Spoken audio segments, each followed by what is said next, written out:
can't you see? I want you here with me. When I reach out and touch, it wasn't meant to be. How can you? Why can't you see?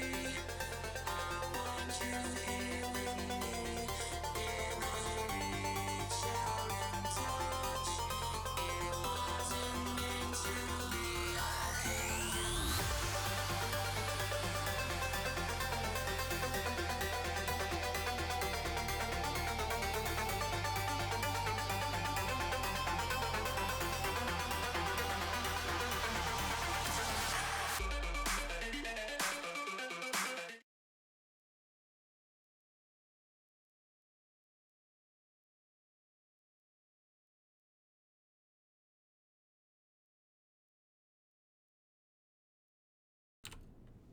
All All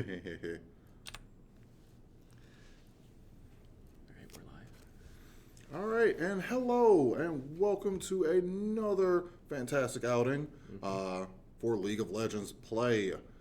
Yeah. My name is Maurice Strike Alpha Sharp, and I'm here with my friend. Yep. Evan, Lost Brothers Higgins. Yep, and we're here today to cast the MKE LOL tournament, or spring tournament. So, kind of excited about this. We got a lot of teams this time. Around 23 different teams are going to be playing today. So, we're going to be seeing quite a bit of action, quite a bit of plays, and hopefully we'll see some really interesting stuff that's going to make today really exciting. Absolutely. We're actually having our largest tournament to date. Yes, we're going to say so. That's always a fun thing to actually be able to see. So for right now, we're kind of getting prepared for our first match. The first match we're going to have on stream is going to be again Please Send Help versus Please Send Help versus Please Send Help versus Go Easy on Us. Okay. All right, so it's going to be Please Send Help versus Go Easy on Us. We did not set the names up like that on purpose. It just happened to end up like that. Question is, are they going to listen to each other and they're just going to go super easy on both of them? Right. I mean, after doing a little bit of research on both teams, that might possibly happen. But at the same time, I feel like one team. I feel like there's a lot going on here that we don't see. Yeah. If I just looked at the history of one team, and one team in particular specifically doesn't have any history in terms of playing in other seasons. And apparently this tournament's gotten so big that so many people are playing in it now, so you got to kind of question whether or not that's actually going to be like a legitimate thing, the fact that they don't have a history, whether or not those players are going to be reflective of that. I mean, you don't know them. Right. I don't Who know knows? them. They know each other apparently, but Yeah. like anything is possible at this point, I think, in terms of what we might see from those guys. So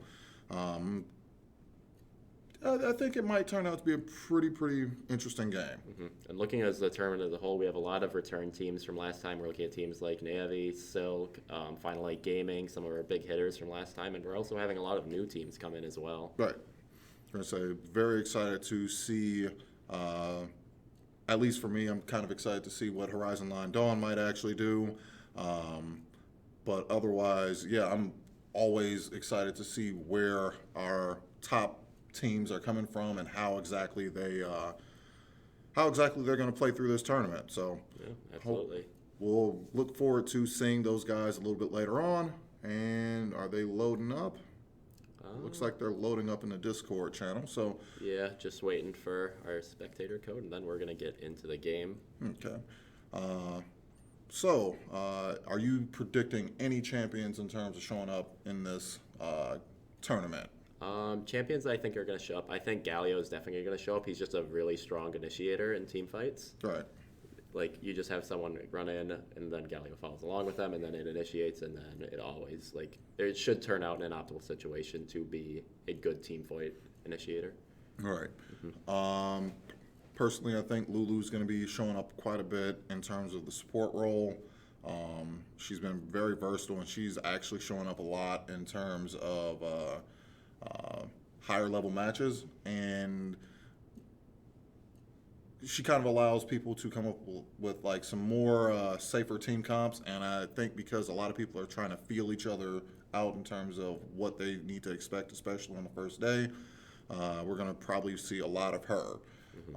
Also, kind of think that I don't necessarily think we're going to see too much of the newer champions, Zaya and Rakan, but at the same time, if we do see them, I feel like we're going to get some fairly interesting strategies from both of those guys, especially if they both happen to be in the same lane. Yeah, Zaya is definitely one of those champions that's definitely really hard to wrap your head around. Right. So maybe we'll see it like towards the end, but even then it's hard to say because she's just all sorts of kinds of complex. Right. But then again, like I said, we don't know what we're going to necessarily see. Probably going to see quite a few Lee Sens. Maokai, although he's been a tournament staple in the past, he's starting to fall off in the meta. So there might be more of a chance that we might not necessarily see him. But then again, like I said, it's Maokai. Maokai is the unkillable tank. There have been too many games that we've streamed where Maokai goes into a fight 1v4 and all of a sudden he's still fighting, and then the rest of his team comes through and ends up killing the other team in an ace. So it's been pretty consistent seeing Maokai's, but I don't think we're necessarily going to see Maokai during this tournament. Yeah, I mean he's still a very strong like team fight character, but like with the changes to his ult and his saplings, like Yeah, like once that starts to take effect, I think that's when we're going to see a lot more Maokai, a lot more Sejuani too. But for right now, Maokai kind of fell off. Sejuani is still finding some difficulty in her jungle position because clear isn't necessarily as fast as some people might want it to be. But yeah, we'll see whether or not some of the tanks start to come back. Right now, it's more of a League of Assassins situation where assassins and mobility are pretty much king. Earlier in the season or earlier in the year, it was the League of Tanks, where fortresses were essentially what you wanted to put everything behind. yeah, and with that you saw very long and extended team fights. Where in this case, with the more squishier and like heavy damage like meta that's going on, team fights are going to be quick and decisions are going to have to be made fast within a team fight. Right. So we'll go ahead and see if some of the teams are able to adapt to that idea as they move forward.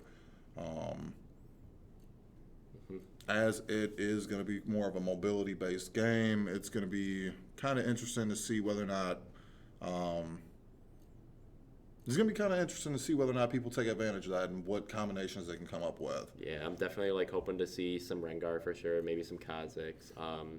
Yeah, just like a lot of assassins like in the jungle would be something I'm hoping to see. Yeah, and personally for me, as an ADC main, I want to see some Sivir. I want to see some Lucian. People who can kind of move around and not necessarily get blown up if an assassin magically catches them outside of their protective zone. Yeah. So I'm kind of hoping that we got some nice ADCs, and I'm hoping that we have some.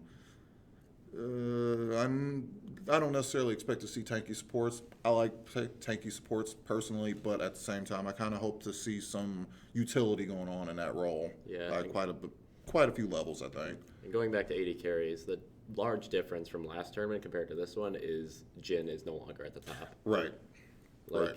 the stuff they've done to itemizations and changes to Jhin have definitely taken him from that top role where he just dominated the AD carry meta, Right. leaving it much more open this time around. Right. I'm saying now it looks like Jinx is starting to move a little bit into that area that he used to occupy, especially if she's running with a Lulu support. Some of the buffs that they gave to some of the supports kind of are also reinforcing some ADCs actually getting back into the meta. I mean, Ezreal's always going to be there.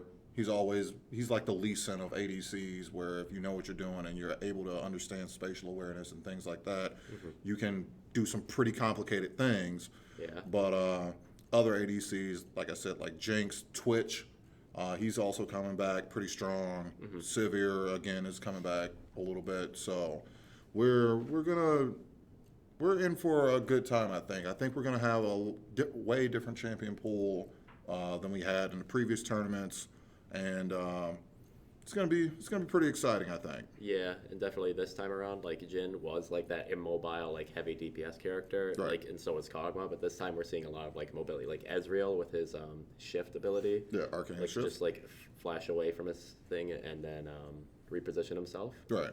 and orient him with the enemy team is going to be very important. Also, stuff like Lucian. Like I like to see this mobility, like all around, like from the game. Right. Like the fact that just like the heavy hitters aren't like on the top necessarily, but it's more like rounded out with like high skill level champions that are able to position themselves. Right. Also, we're going to be paying attention to, I guess, objectives. I think with a mobility meta, I know a lot of people don't necessarily think that Cloud Dragon is all that important, but when you're running a composition that thrives on being able to outmaneuver the enemy team, it's going to be more important to kind of get that Cloud Dragon.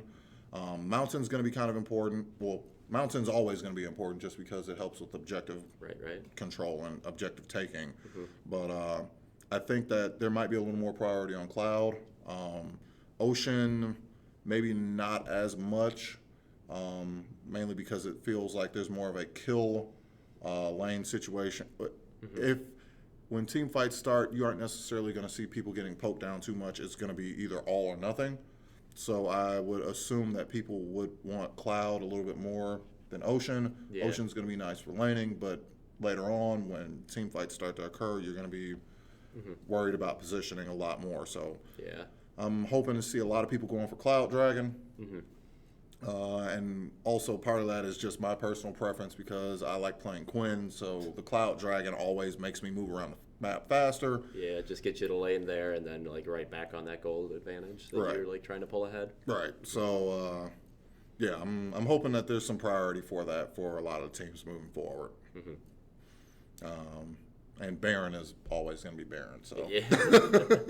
Yeah, it's going to be interesting to see how much people use the Rift Herald buff to like try to keep top lane going because that is very hard to secure. yeah, Like within like team-based like matchups, like in solo queue matchups, like because there's not as much communication going on, it's hard to like maintain vision. Right. But that's obviously not the case here. right. So it's a lot harder to secure buffs like that, and is it going to be worth it? Right. I mean, in all honesty, it should always be worth it just because it allows your top laner to pretty much, it allows your team to take a split push option as a kind of a win condition. Right. If your top laner's far enough ahead where they can actually take that buff and whatnot, it's going to be really difficult to actually keep the enemy team, or it's going to be really difficult to keep that top laner from actually pushing to win by himself. You're going to have to send at least 2 to 3 to even the entire team up there to stop that one person. And within that time frame, the rest of the map is completely open. Yeah. If teams are able to be aware of that and they actually get that buff, hopefully we'll be able to see some really, let's just say that we are going to see a lot of difficult decisions. Yes. Definitely. Who's going to go try to stop that top laner? Who's going to try and stop the enemy team from pushing? Whether or not, and essentially that's going to come down to whether or not the team that might have lost that buff is a defensive team. Yeah. I just mentioned earlier that mobility seems to be the main thing that teams are looking for in terms of actually building their teams, but a defensive team comp is going to be one of those team comps that can actually kind of defend against that type of instance, I guess. Right. Mainly because you have people like, I know people don't necessarily want me to say this, but you have characters like Teemo and Heimerdinger